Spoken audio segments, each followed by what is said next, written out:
Maraming salamat. Magandang hapon sa ating lahat. Unang-una, magbibigay-pugay muna ako sa lahat ng mga kasamahan natin na sumabay ngayon sa rally nito ngayong hapon na tinatawag natin ng Ayusin Natin ang Pilipinas Rally.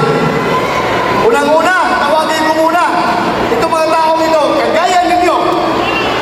Sila'y andito, kayo andito, sila ando sa ibang mga lugar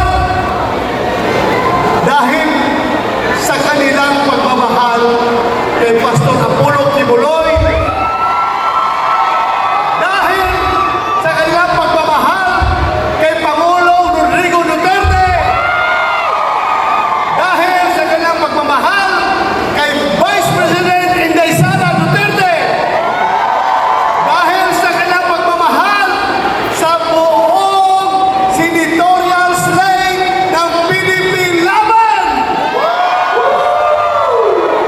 Itong mga tao na ito, wala itong tinatanggap na ayuda, ha? Hindi ito hinahakot.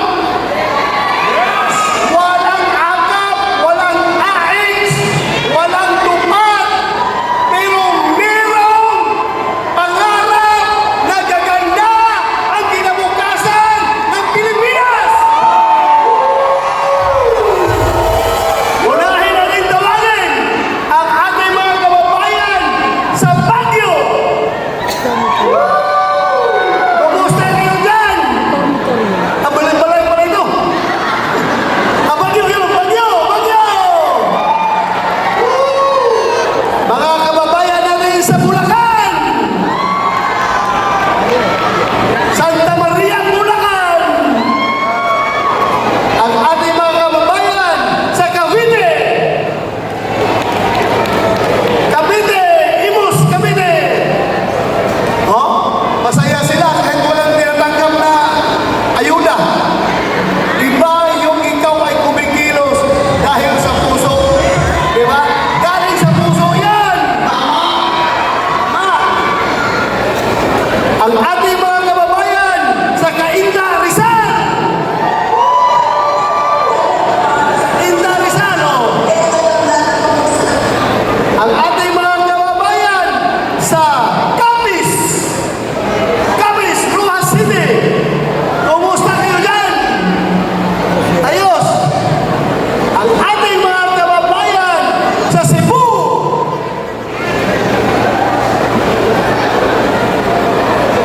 Asa ng Cebu? Yun.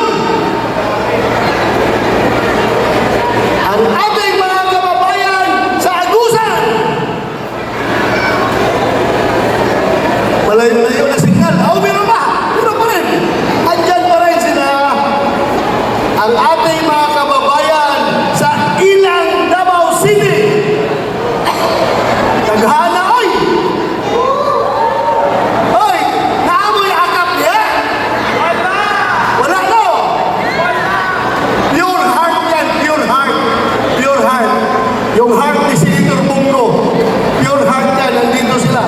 Dahil sa puso talaga. Ang ating mga kababayan sa Talumo, Davao City. Yun, kadami nila, oh. Ang dami. Ating mga kababayan sa Matanao, Davao del Sur. Ako mga silingan. Oh, mga silingan. Ating mga kababayan sa Plaridel, Misamis Occidental. Yun. Ewan ko lang kung may linya ito ngayon, ha? Misamis Occidental, no? Ang dali. Ang ating mga kababayan sa Toril, Davao City. May technical problem. Anyway, meron pa rin tayo dyan sa Davao de Oro. Mga kababayan natin sa Davao de Oro. And of course, ang ating mga kababayan dito sa Calamba, Laguna.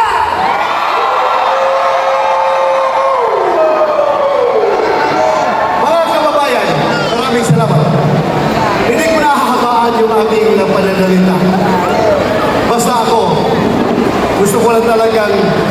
siguruhin natin. Alam nyo, kagaya sa nangyari ngayon, no? Andyan yung ating mga kababayan kahit walang ayuda. Ano ibig sabihin yan? Isabay pa natin yung mga survey na nagsipaglabasan ngayon. Ano pala yun? Na nakikita natin na lahat kami sa PDP Laban ay pasok sa survey. Yan ang totoong survey! Yan ang totoong survey.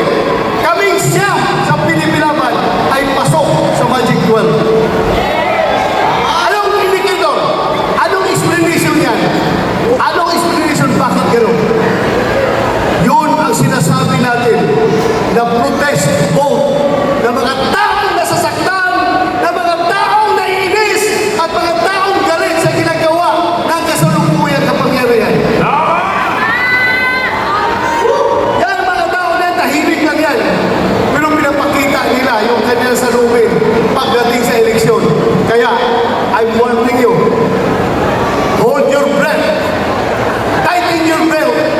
Pagdating sa eleksyon, sasabihin ko sa inyo, magugulat na lang ang lahat na itong siyam na ito,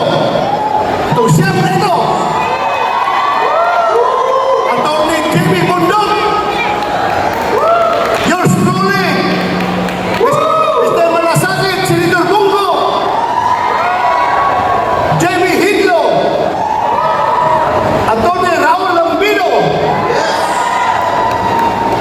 Congressman Rodante Marcolita,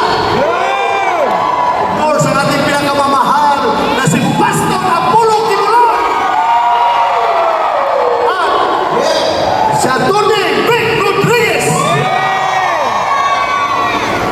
at Philip Ipic Salvador.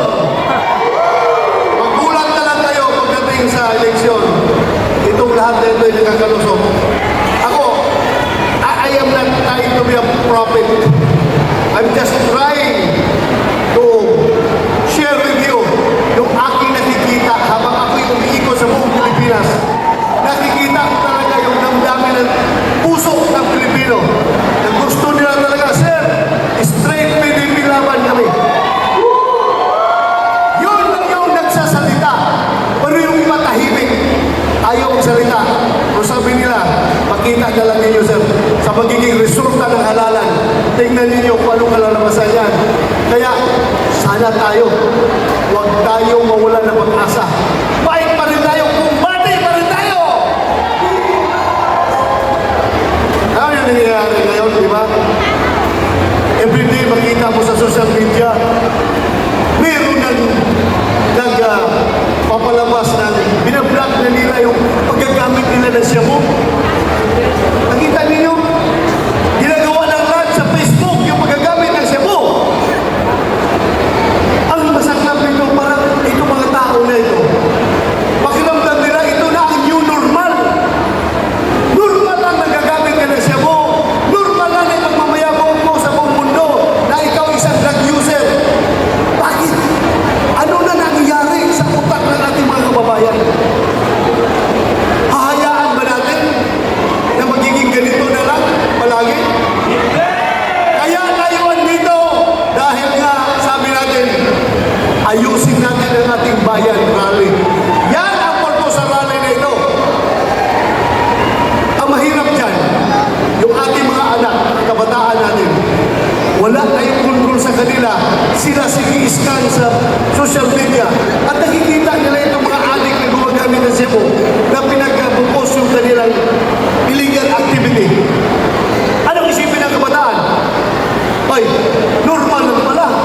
Ay, sikat ka pala. Kung gagamit ka ng Cebu, kikita ka pa dahil ginagawa mong content sa iyong vlog yung gamit ng Cebu. Kawawa. Kawawa ang kabataan, kawawa ang Pilipinas. Kaya huwag nating hayaan. Alam nyo, itong line-up na siyam na pinipilaman, wala rito kahit isa gumagamit ng Cebu. I can assure you! Ako'y magpapapintay kung mayroong isa dito na gumagamit ng Cebu o kahit anong klaseng drugs. Ito mga tao natin, malinis talaga. I can assure you. Kaya tulungan natin ito sila dahil sila ay magiging team